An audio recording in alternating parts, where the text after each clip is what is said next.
Peter ni nani my dear? Nimesikia mmepanga mambo na yeye mpaka ya harusi. Ni nani Peter? It's someone we are planning to get married. Tena uoleke tena. Ukiwa mke wangu nataka kuwa. He's never apologetic. Ni ate agwetagiria tutaragiriria tukaiguana. Ni ate agwaragiria tutiguanaga na twaranagiria tugacoka tukaiguana. Tony uende tulikuwa na wewe. He left me pregnant for 1 week. Tuliongea. Sasa hii mambo yote unaniletea tu. I never gave you another chance. Sijampea any chance. Like for that 7 years hatujakuwa na wewe. Huko nagena ni huko niko kama na solution. Leo ndirakuria atiriri nikio ni aturetha kana ni kwanagena ni aturanegena ni ya. Hebu ansema kweli. Harusi mnafanya after 40 days ama siku gani? Yeah. Mnaifanya wapi harusi? Nakuru. So mimi I am acquiring something. And it's like I'm snatching something from him. And because the point of interest is Anne. Where does she want to go? Because even if he uses force today, what Anne says will be fine. That you show me, yes, that I cannot take it for granted. Love that you show me, I cannot deny. Hello guys, what's up everybody? This is Director Samaritan 254 na kama kawaida hapa ni Eastern TV. Before we start, make sure that you subscribe, comment and also share this video iweze kufikia as many people as possible. Guys, tuliweza kufanya loyalty test na Anne.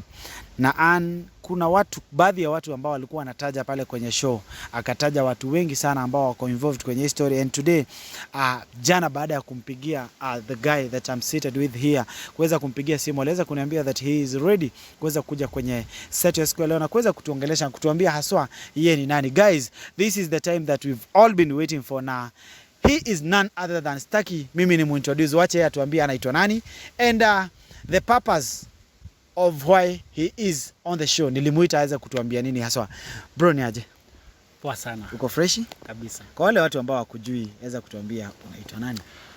Kwa majina naitwa Peter Francis Kamau. Peter Francis Kamau. Yeah. Okay. Na huku ni kwetu. Mimi naishi Odhero. Na shughuli zangu za kimaisha pia nafanyia Odhero. Yeah. Kwa watu ambao wakujui, tungeenda kujua kwamba kwanza shughuli zako zinakuanga shughuli gani na kwa nini leo ulisema kwamba unataka kutuleta kwa hii area? Okay. I'm a teacher by profession. Mimi ni mwalimu. Pia I'm a children minister. Kwa hivyo ni mambo ya kanisani. And I'm also an engineer. I do constructions. Kazi kama hizo za mjengo hivi. And the reason as to why we're here is to clear the air about the story of my fiancé. And that is specifically why we are here today. Oh, wow. Yeah. Kwa nini ulichoose kutuleta kwa haya maeneo yanaonekana yakiwa so green? Nilikwambia we meet in a place, maybe a restaurant, ukaniambia I have a place that I can take you guys, we go and have a good talk, place imetulia. Why here? This is one of the best places that I like. You can see the serene, the environment. So when you're stressed up, when I'm stressed up, when I'm thinking of something, or when I'm planning to do something that needs quietness, this is where I come. So in this place, I have so many memories. I just like this place. You can even feel for yourself. It's the best place to be. Even the breeze. Yeah. Nasikia breeze ikiwa breeze nzuri sana. Yeah. So Peter Francis Kamau. Yeah. So I want to ask you first of all, are you familiar with hii story ambayo tulifanya? Kuna kitu ambacho kimekuwa kikitrend kwenye mitandao. Yeah. Wakati ulikiona, hisia zako ulifeel aje? As in, did you think that we did the right thing kuweza kufanya ile loyalty test first of all? Yeah, of course I saw it and I took it positively. And I felt good because I was able to know so many things that I did not know. It enlightened me. Kwa nikaweza kujua mambo mengi ambayo yalikuwa sikuwa yanaweza kuyafahamu vizuri. And according to me, it became of help to me. And thank you for that. Yeah. Wow. Peter Francis, wacha mimi leo nikuita Peter because even the people who are watching us, this is the famous Peter ambaye ni fiancé wa nani? Wa Anne, ambao they are planning to do a wedding in the next less than 30 days now. Yeah, less than 30 days. Yeah. So first of all I would like to know, mulijuanaje na Anne? Wewe unajuaje Anne? Mulijuanaje ama unamjuaje? Okay. It's a long story because it all started not here, but very far from here.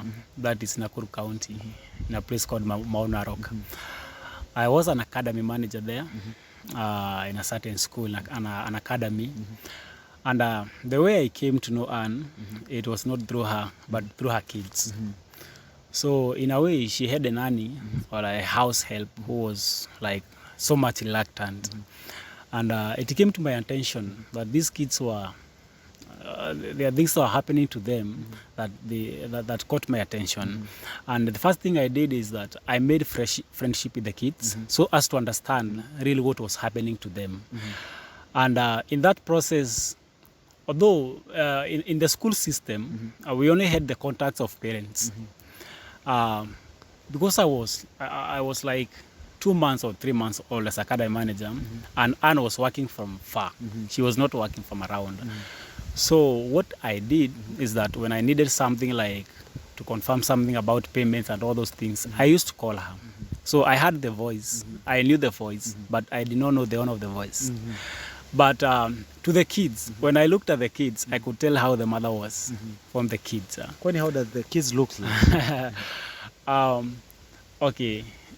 Now after I met Anne to explain that the kids were a real copy of the mother. Because those kids, they even called me daddy. Because I remember the younger boy called the younger boy, I used even to feed him. He could come with food to school. Nobody hakuwa nataka watu wengine wampe food. So ikifika lunch time, he could come to my office, tunafungua lunch yake. Pia mimi nilikuwa lunch yangu because it was lunch time. Nakapea chakula. So we were so close. Huyu mwingine alikuwa class 2 hapo. That is now the grade 2. Na pia we were so close. Like akitoka tu break hivi to my office. And tukakuwa hivyo. I'm very sure the kids used to tell the mother about me, kwa sababu sometimes alikuwa ananiambia, hey, niliambiwa ati wewe ndio unapea mtoto wangu food hivyo, and she could just thank me in a normal way, like a good teacher or a good manager. Then it came a time ikafanya ikabidi lazima akuje shule. Na hapo ndipo sasa niliweza kupata the real Anne, now the mother to the kids. I didn't know because she seemed so young. Now, I did not expect that. Pengine alikuwa nakula vizuri. She seemed so young. Looking at her, you couldn't tell. In fact, kama ungepata na watoto, you could say either ni their sisters, kitu kaa hiyo, ama ni mtu wa kifamilia. So at first when alikuja shule, she caught my attention, not me, plus others. But in fact, hakuja kwa ofisi yangu. Others, walimu? Yeah, of course. Mafisi walikuwa pale. Oh, it's very normal. Yeah, it's very normal because you're human beings. Yeah, sure. And it happened that way. So the problem is, hakuja kwa ofisi yangu. She came direct to the darasa ya huyu mtoto mkubwa. Yeah. I think alikuwa anataka kwenda kuongea na mwalimu wake na alikuwa na msichana wake wa kazi. Yeah. So they went and as they were coming back, hapo ndio nilijua msichana wake wa kazi. Yeah. And I really wanted to know who are these people. So I called them in the office and that's when now she introduced me as this and this mimi ni Mama Dan, all those things. And there, okay, it did not start there. So ikabidi, so unajua alikuwa anakuja na anarudi job. Yeah. So kumuona haikuwa kitu rahisi. Because angeenda hata 2 months.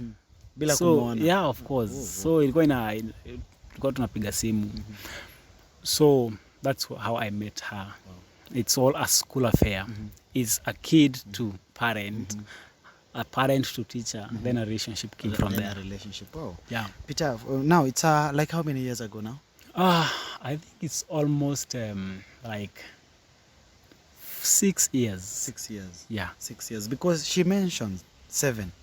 Alituambia ni 7 years. Pengine hiya 7 ni hii. Ni hii sasa. Now you've been together for, let's talk of 7. Complete 7. Complete yeah, 7 let's say years. this, 7 years. December ni next week. Yeah. So, I'll ask you this, Peter. Now, a relationship. How did you end up being in a relationship? Now you're seeing the kids, mambo yana happen. ukajipata aje unaingiana na watoto sasa?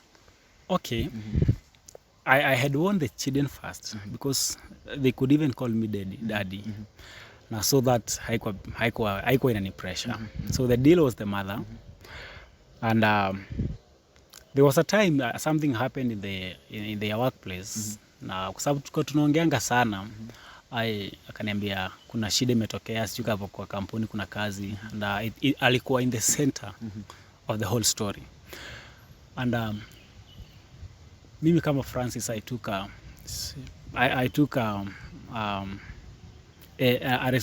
became responsible, and we had to sit down with her, and she could explain to me what the problem was. Na nikajaribu kumencourage. Alikuwa anataka kuresign Job. Yeah. And I had to tell her like, no, stop working for you and start working for these kids. Today you might leave that job because you are stressed, because somebody has said this, because people are fighting you. But remember, you come here, you need school fees, you need to pay bills and all those things. And these are your kids. They're in a private school. So you'll start regretting later that this is what I did it in the wrong way just because you had tempers at that time. So the first thing was to cool her down and try to show her the reality. Like, you can do it today, but what about tomorrow? And it was not an easy thing because ilikuwa ni kama imemfika mwisho. So it did not just take minutes. Ilikuwa like a session. Kitu ilikuwa ina happen like it took even a week kujaribu kumwambia you have to go there, you have to work for these kids. Na hapo maybe I don't know iliendaje sana, but we found something growing between us. Nielewa. Tukapata kuna that more than friendship, more than a teacher, more than a manager, and more than a parent. They started germinating as something. Something started germinating. And we did not become irresponsible. What was germinating, we nurtured it. And that's how the relationship grew. Wow. That is where it started. That is the root cause of everything up now. Up to now. Now, Peter, there is a lot of things that are involved in all this, the whole of this story. And wakati you are entering into this relationship, I'll ask you this. Did you know that she was married to Tony? Yeah, I knew she was married, but it is not something she could talk about. It's not a story she could tell you that I'm married and that. And I felt there was something that was maybe not happening right in that marriage because it's something like she was shy of. I knew she was married. That one I can't deny. And of course, I had met the husband twice. So I was aware that what was coming up was not an easy thing. It was something that will bring so much trouble, but I dared to take the risk. Yeah, so I knew she was married. Able to tell us the encounter that you ever met Tony, that is the husband to Anne. Okay, I met him twice. The first instance, he came to school, like any other parent, kuangalia watoto na kujua performance yao inaendeleaje. That is the first instance where I met him. And it was just a normal visiting, and that was all. But the second instance, it was now an invite from the kids. And they told me, teacher, my father is coming, and he's coming from far, so kuje msalimie. And of course, I could not fail them. I took the courage. I knew he was not aware that something was germinating, so I took the courage. And I said, let me go there.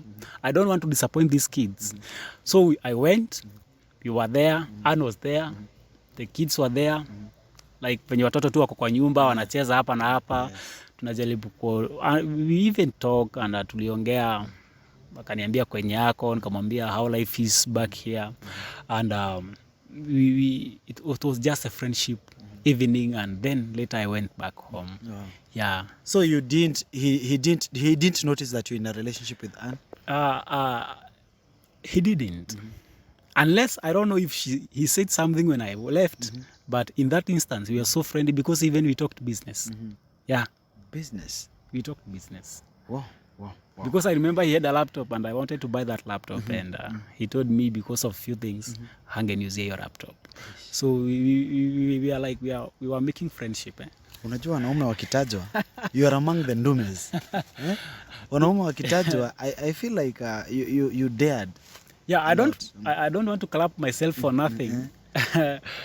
But I took that risk because they say if you want to know somebody very well, you don't know them by hearing about them. You meet them. You can only know me by meeting me. Yeah. Anybody can explain to you who Peter is, but unless you meet me, you'll have a very wrong information. Wow. So I had to meet him. To him, he was talking to a teacher, but to me, I was talking to an opponent. Yeah. I could see him laugh, and I could imagine if this guy knows what is happening today here. I know he'll not come out of this house. Something will happen to me. But I was so careful that I did not show even any impressions. I did not even want Anne to just be around where I was. Because unajua naweza muangalia na ashangae. How? So. And by that time, where was Anne living? With the husband? Or because when you did the loud test, hadi wewe umeona hiyo maneno yote, a lot has been imekuwa ikicirculate. Watu wana comment pale wanasema vitu different sana. But when you are doing this, when you are in a relationship with Anne, where was she living with? Who was she living with? Okay. Anne, when this relationship started growing, and the place of work I was, Anne was not living there. The children and the nanny, they are the one who are living there. Anne could travel to work, come see the children, and then go back. They were not living with the husband by that time because the husband was far. So Anne was living in a different place, so she could come. And when she came back, that was the time I could meet her and talk. So, me, him and her were in different geographical areas. So the common meeting point was now where the kids were living. Yeah. Okay. Yeah. Wow, it's becoming more complicated for me. Inafika mahali, I don't know whether the fans are getting what we are talking about, but inafika mahali inakuwa very complicated because you took a lot of risks in all this, and I'd like to ask you some other questions concerning the same issues. Ni wapi ilifika hadi mkaona sasa this is the time that now I want to settle with Anne and we're gonna arrange about the wedding? And why talk of 40 days? Because pale tuliona in the next like 40 days you're preparing to do a wedding. Okay, when you were in Mao, things did not just end up well. Yeah, so something came up and a disagreement like any other. And after your disagreement, mimi nilikaa Mao for like a month. And I had to transfer from that place. And I came to Kiambu. So ile kupatana na ile ilikuwa kuwa na kaishu ikaanza ku create distance. Kukakuwa na ile hatuongei because nimetoka pale, we are not in contact with the children. I could not even access the children because hata simu by that time ingekuwa tu na aunti yake hivyo. So ikakuwa tumetengana kwa muda. But nilikuwa tu bado na jaribu, like I still wanted her for myself. Na wanasemanga if you want something, you go for it. You go for it. You don't speak about it. Yeah. You go for it. You go for it, yeah. And that is what I did. Nilikuwa najaribu ku get contact na yeye. But ni kama there was so much in her mind, there was so much in her life, like she was fed up. Hakuwa nataka mambo na relationship. Alikuwa amefika mwisho. I suspected that the previous marriage yenye alikuwa, the marriage yenye alikuwa ilikuwa exploitive. Like she was not comfortable in it. Though she had those two kids, and you know the marriage issues, like she was in but out. Yeah. She was not there. She was there maybe physically, but emotionally hakuwa. Alikuwa ametoka pale.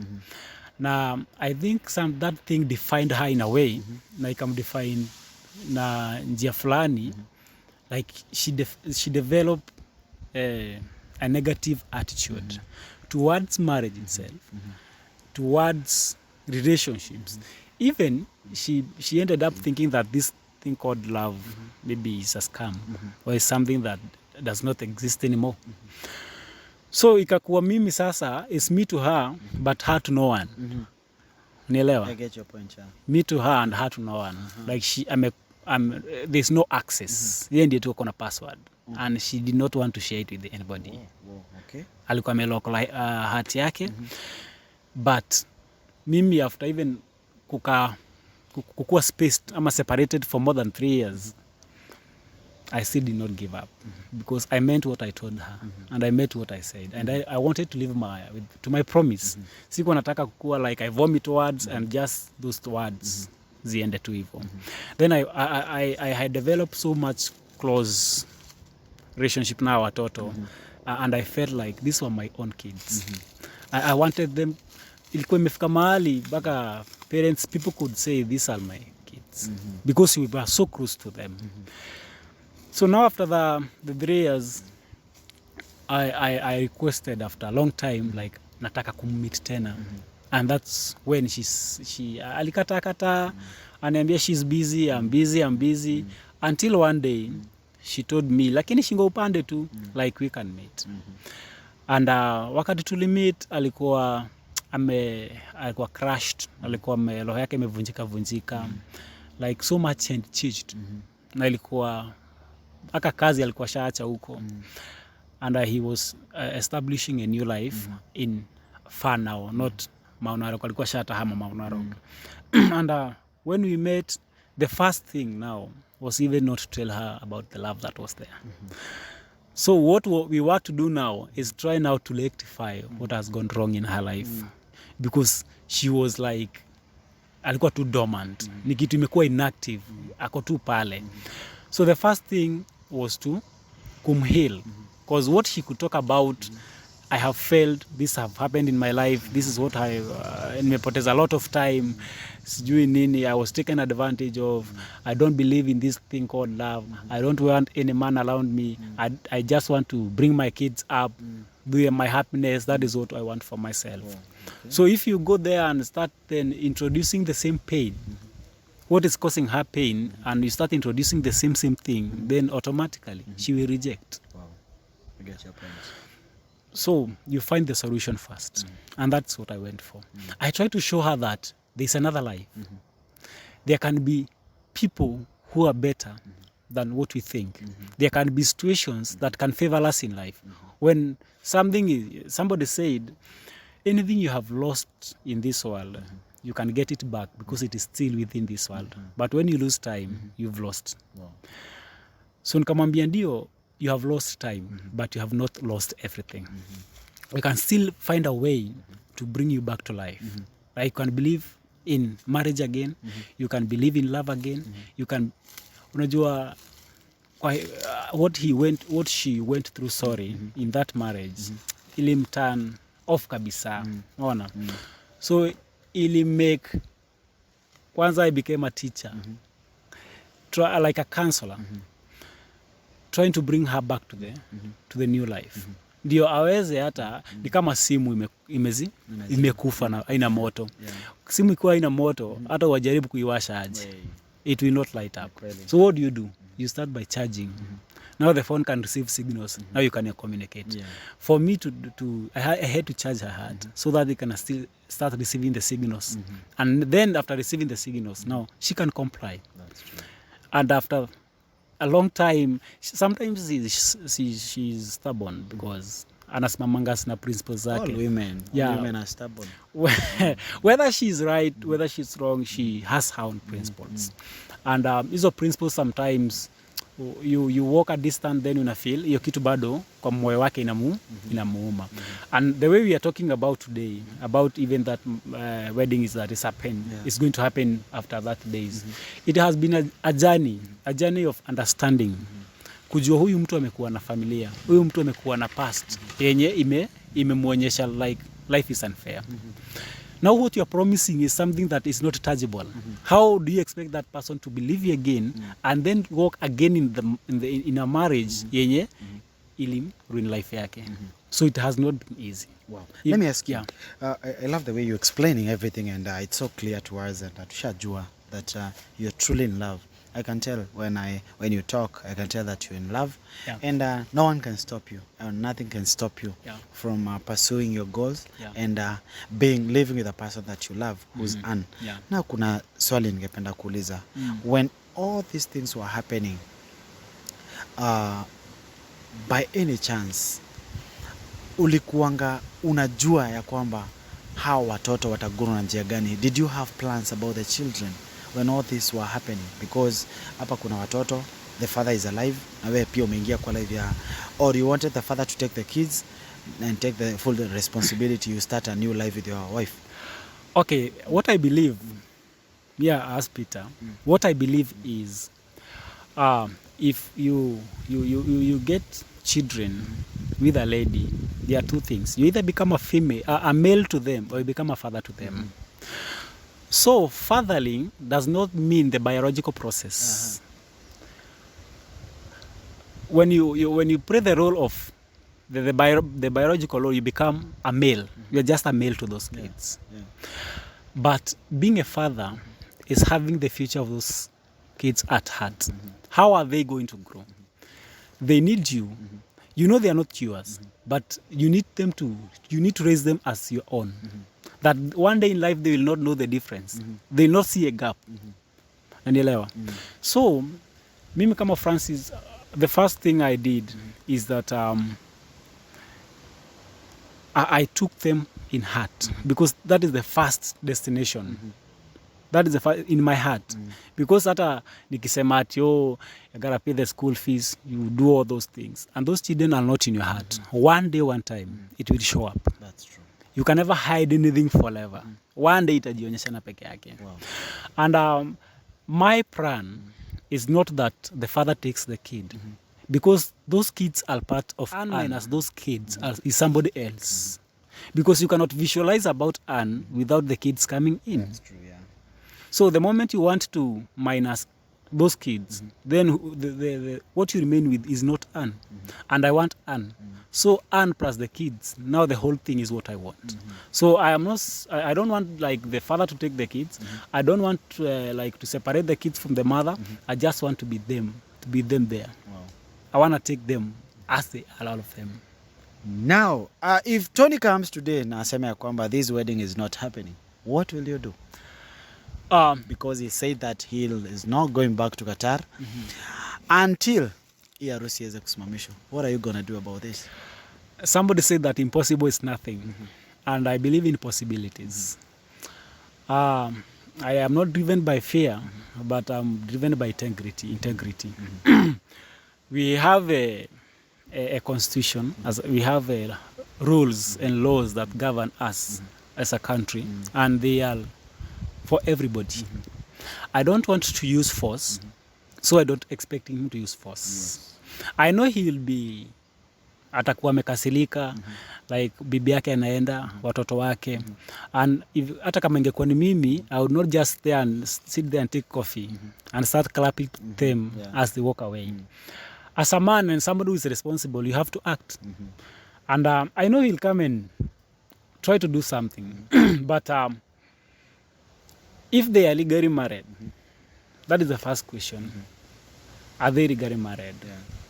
The second question, what does Anne want? Because waliachana, and that is evident. Na wamekaa for several years kama hawako pamoja. Na what I don't want to do is kufufua kidonda ya Anne. That is something I don't want to do. I don't want to dig in her past. Na staki akwe hurt in the process of this rivalry, because it will not just be a game. This is a rivalry process. This is something you're fighting for. It's a possession. Na like him, anajua rightfully amekuwa bibi yake. So mimi I am acquiring something. And it's like I'm snatching something from him. Hata saizi ukienda upe hata katoto kadogo kitu, then uende kukanyang'anya, utajua venye kutaenda. So I am expecting that he will do that. And let me, I'm ready for it. Not to fight, not to throw words to each other. just to handle this thing in a mature way. We are mature, and because the point of interest is Anne, where does she want to go? Because even if he uses force today, what Anne says will be final. That's true. Even if I fight today, as Peter and I say, I have to die in the arms of Anne. And then one day she tells me, walk away. I have no business mattering their life. So he should also do the same. When it's time to go, go. It was a tough, and actually not tough, a very deep conversation between Mimi na my good friend here, Peter Francis Kamau. Now, sitaki kukaa hapa sana kwenye interview, but before tumalizie, mimi ningetaka tu kuuliza, loyalty tests are happening. What is your view about loyalty test? Ziendelee ama ziishe? Pale mwanzoni nilikuwa nimekuuliza, but tukimalizia I'll insist. Ziendelee ama ziishe? I'm going to answer your question in two dimensions. There is the spiritual way, like me kama a church person, and there is the other side, the sociological thing, like kulingana na views za watu now outside the pulpit. Watu wengi wanaweza fikiria like it's not a good thing. People have different angles of viewing things. But kulingana na mimi and what I have learned from the previous one, I want it to continue. It should continue according to you. Yeah, it should continue. Let it continue. Let it be there. Because we are sitting back, people are lying to others that they love them or something like that. And even they promise heaven to those people. But back in their mind, back in their thoughts, they know there's something they're hiding. So me loyalty test, let it be done. Wacha ifanyike. Yeah. This is nice. According to you, they should continue. So guys, I know you're wondering tunafanya nini. Hapa nilikuwa nimeambiwa na Peter that they are somewhere with the girlfriend, and I want to take this chance to introduce the one and only Anne. Watu waja kuona kwenye show. Do this at this time, baby. Please. Ungefikiria hivyo before ufikirie kuniambia ukweli. No. Love that you show me. Yes, that I cannot take it for granted. Love that you show me, I cannot deny.